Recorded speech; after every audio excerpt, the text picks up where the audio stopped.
Bonjour bien-aimés, je vous bénis dans le nom du Seigneur Jésus-Christ et je voudrais vous exhorter ce matin, partager avec vous quelques petites questions que j'ai ça et là. Et bien avant, nous allons confier ce moment au Seigneur afin qu'il nous guide et qu'il nous conduise dans sa pensée, qu'il nous conduise par son intelligence et par sa sagesse. Je voudrais bénir votre vie. Seigneur, tu es Dieu. On reçoit maintenant, Seigneur, tes oints, tes saints et tes saintes. Je prie pour que maintenant, Seigneur, tu puisses, par mon truchement, leur donner la nourriture solide afin que nous puissions parvenir ensemble à la statue parfaite de Christ. Dans ton nom, j'ai prié. Dans le nom du Seigneur Jésus-Christ, j'ai prié. Amen. C'est un sujet qui, au-delà de la légèreté, est un sujet d'une grande importance. Je sais que le Seigneur dit dans le livre de Lévitique qu'il n'est pas bon qu'on trouve chez soi des gens qui pratiquent la magie, qui pratiquent la numérologie, l'astrologie, et que j'en passe. Et ainsi de suite. Donc, je vois que tous ces magiciens, ces mystiques et autres, sont des gens qui exercent par un esprit autre que celui de Dieu. Donc, se confier à de tels hommes, à de telles pratiques, est une idolâtrie devant Dieu. Donc, le Seigneur qui est dans sa préscience a tout préparé d'avance afin que nous pratiquions les œuvres, n'est-ce pas, pour lesquelles il nous a appelés dans sa maison. C'est pourquoi il nous a donné son Saint-Esprit. Afin que par ce Saint-Esprit-là, nous puissions regarder les choses, non pas avec l'œil, n'est-ce pas, de l'homme, mais avec l'Esprit Saint qu'il nous a donné, par les dons que manifeste le Saint-Esprit, c'est-à-dire le discernement des esprits, la parole de connaissance, la parole de sagesse, le don de la foi, le don de guérison, le don de prophétie, le don du parler en langue, le don de l'interprétation du parler en langue, et j'en passe. Afin que, comme il est dit dans le livre de 1 Corinthiens, ce ne soit pas par l'esprit de l'homme que nous sondons l'esprit de Dieu, mais que ce soit par l'esprit que Dieu nous a donné, que nous sondons les profondeurs de Dieu. Donc que nous parlons des choses de Dieu. Et moi, c'est cela ma bataille. Parce que je sais que les saints apôtres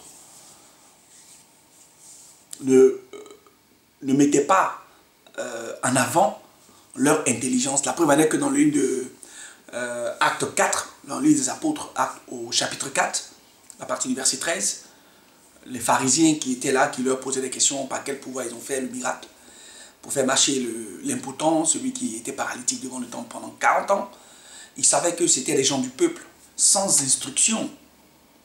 Sans instruction. Donc, ils ne sont pas allés dans les écoles des hommes pour être distingués. Mais par l'Esprit Saint de Dieu, ils avaient la connaissance des choses. C'est ça. Parce que, imaginez-vous, quand Ananias et Saphira se présentent devant l'apôtre Pierre, Pierre n'était pas dans le champ quand il préméditait de ne pas donner tout l'argent de la vente de les terres. Mais comment Pierre a su que Ananias et Saphira avaient menti au Saint-Esprit? Voilà. Et à Pierre de leur dire, vous n'étiez pas obligés de nous donner la vente, ou du moins les fruits de votre vente. Voilà, on ne vous a rien demandé. Vous avez vous-même promis, et c'est librement que vous l'avez fait. Alors vous ne pouvez pas mentir au Saint-Esprit. Mais d'où lui venait cette connaissance, cette parole de connaissance qui faisait qu'il savait d'avance les choses avant même que les gens aient ouvert la bouche? Je ne sais pas. Aujourd'hui, tant que les gens ne vous disent pas dans la maison de Dieu de quoi ils souffrent, vous ne savez pas quelle maladie ils ont.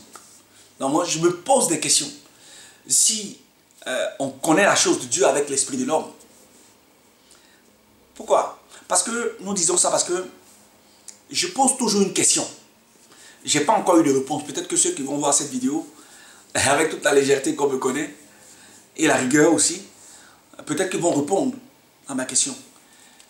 Puisque je ne suis pas d'accord que ce soit encore ces astrologues, ces numérologues-là, ces mystiques-là, ces magiciens-là qui viennent encore comme Elimas pour éblouir, pour séduire le peuple, pendant que les enfants de Dieu qui ont reçu l'Esprit de Dieu, où le monde attendait, n'est-ce pas, la venue des fils et des filles de Dieu remplis du Saint-Esprit pour donner la vérité de Dieu, que ce soit encore des gens de mauvais acabit, des gens qui ont porté maintenant des vestes, qui sont quittés dans leur champ de choses, de féticheurs, de guérisseurs.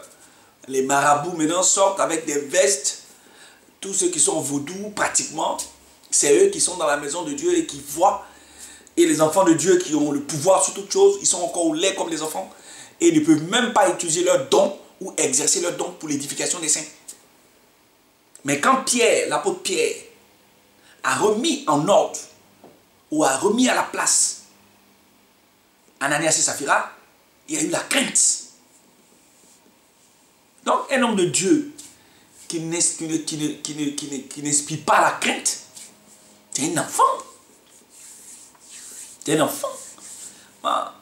C'est sur des choses comme ça que je voudrais que le Seigneur nous édifie, que le Seigneur nous utilise.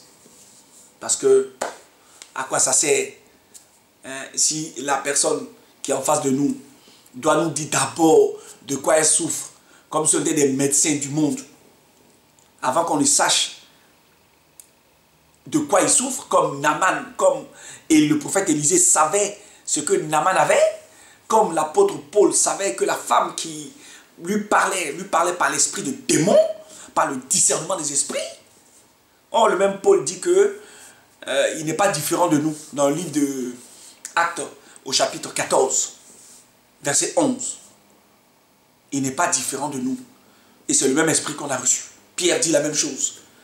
Et les hommes de Dieu aujourd'hui, ou les enfants de Dieu, ils se font éblouir. Ils sont éblouis, ils sont séduits par des gens qui viennent faire de la magie, comme Elimas, comme Simon, pour séduire, s'il était possible, même les enfants de Dieu, même les élus de Dieu. Moi, je crois qu'il faut qu'on s'arrête un peu. Parce qu'on ne va pas continuer puisque le Seigneur Jésus-Christ savait que les pharisiens qui lui parlaient étaient des fils du diable. Qu'ils n'allaient jamais être convertis. Voilà. Et quand on est disciple de quelqu'un, on marche à sa suite. C'est pas de la prétention, mais ça devrait être ainsi. Puisque il ne nous a pas laissés seuls, il nous a donné son esprit et il est avec nous jusqu'à la fin du monde. Donc, a priori,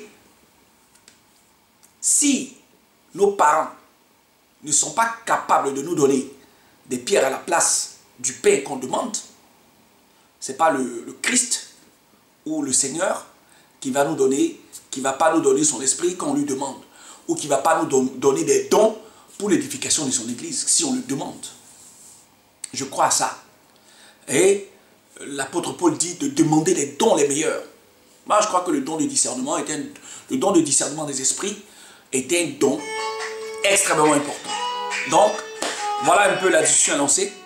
Je voudrais vous conduire à cela et que chacun nous exhorte par rapport à ça. Je vous bénis dans le nom du Seigneur Jésus-Christ. Amen.